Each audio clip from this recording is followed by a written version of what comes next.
En 2010, face à l'ampleur des incendies de véhicules dans l'agglomération nantaise, la police crée la CLIVA, cellule de lutte contre les incendies de véhicules automobiles. Ces enquêteurs reçoivent alors une formation spécifique aux incendies de voitures diligentée par l'équipe de Carrefour Incendie en collaboration avec Senolia Aquitaine, une société organisatrice de formation. Cette spécialisation sur l'enquête incendie ayant porté ses fruits, les enquêteurs de la CLIVA obtenant des résultats significatifs dans l'élucidation des incendies volontaires de véhicules, le chef de la sûreté départementale a donc décidé d'étendre leurs compétences à toutes les enquêtes incendies, et notamment les incendies de bâtiments. Pour parfaire leurs compétences, M. Gilles Rudolph, président et chef formateur de Carrefour Incendie, est donc venu à Nantes dispenser aux policiers une nouvelle formation spécifiquement liée aux incendies de biens immobiliers. Donc la CLIVA, c'est cellule de lutte à l'origine contre les incendies de véhicules automobiles. On est 5 fonctionnaires à la CLIVA. En 2011, pour s'améliorer dans cette enquête d'incendie de voiture, on a eu une première formation par Carrefour Incendie, qui nous a apporté pas mal d'éléments sur la recherche de l'origine de l'incendie et l'enquête qu'on devait mener sur place. Et puis en 2013, donc, le chef de la sûreté départementale nous a confié également l'ensemble de tous les incendies, notamment incendies de bâtiments. Donc on a commencé par nous-mêmes et là on s'est rendu compte qu'il était temps d'avoir une nouvelle formation plus poussée sur l'incendie de bâtiment qui est différent quand même de l'incendie de voiture. Donc pendant cette semaine on a eu un stage sur le bâtiment. Un stage avec les formateurs canadiens qui sont vraiment spécialisés dans ce genre de domaine. Parce qu'on s'est rendu compte qu'en fait d'intervenir sur les bâtiments c'est vraiment différent des véhicules. Les constatations sur les véhicules peuvent se faire assez rapidement, tandis que sur un bâtiment ça nous prend énormément de temps. Puis on était un petit peu, pas affolé, mais quand on voit l'ampleur que peut avoir un incendie sur un bâtiment, c'est vrai que on se sentait un peu démunis, on ne savait pas trop comment aborder. C'est pas le même. Ouais, c'est pas. Puis savoir comment aborder, par où partir. Et c'est vrai que le fait d'avoir cette formation, on se replace dans le contexte des différentes constatations qu'on a pu avoir à faire et on voit exactement les erreurs qu'on a pu commettre, on sait où on aurait pu insister plus précisément. Et on se rend compte de plein de choses par rapport à ce qu'on va pouvoir faire maintenant, comment on va pouvoir aborder. Et accompagner l'expert judiciaire pour pouvoir discuter mieux de... Ouais, échanger nos théories, nos hypothèses, comme on nous a appris à faire. Donc ici, j'avais des signes de pollution dans ce secteur-là.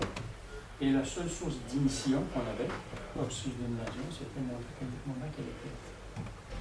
Donc le résultat, voyez-vous, là, on a une bonne fusion. Et lorsqu'on examine notre câble, le perlage à extrémité et le câble, on retrouve des caractéristiques d'un lac électrique.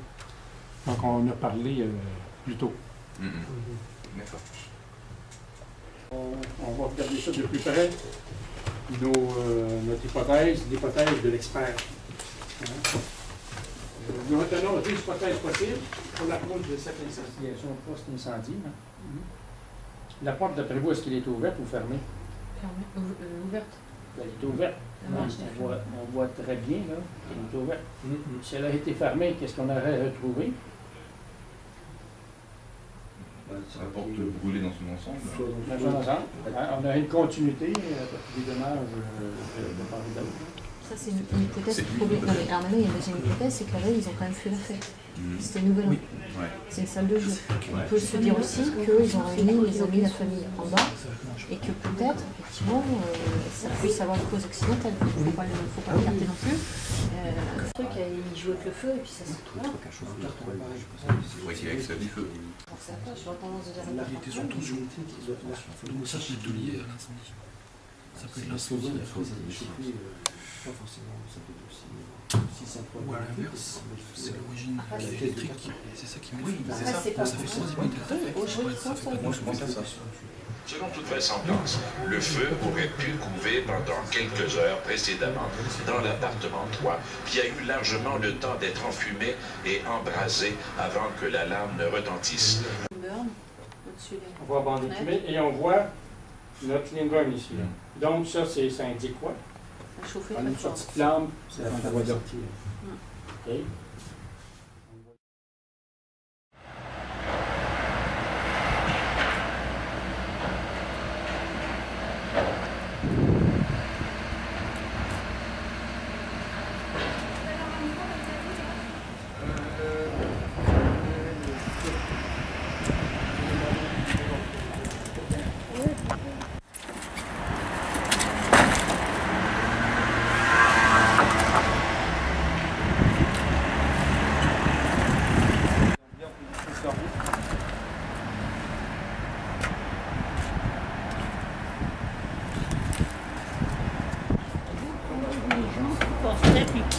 Normalement, les jeunes.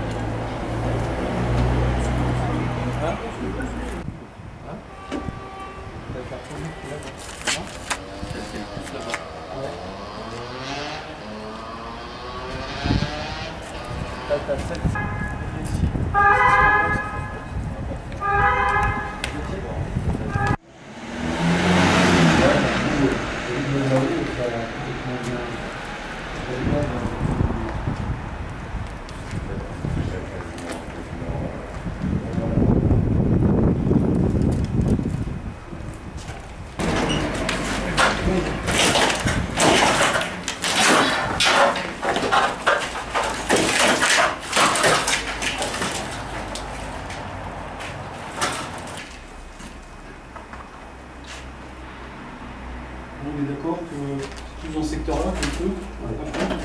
Ah ouais.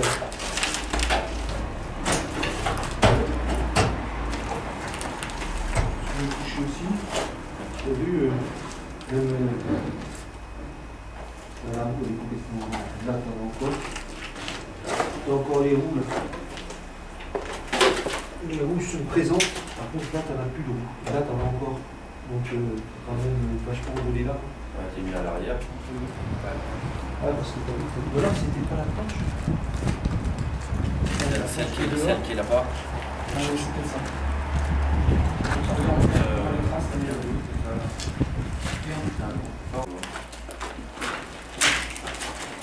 Positionnement à haut. Ça donne sur les vis. Ouais, c'est ça.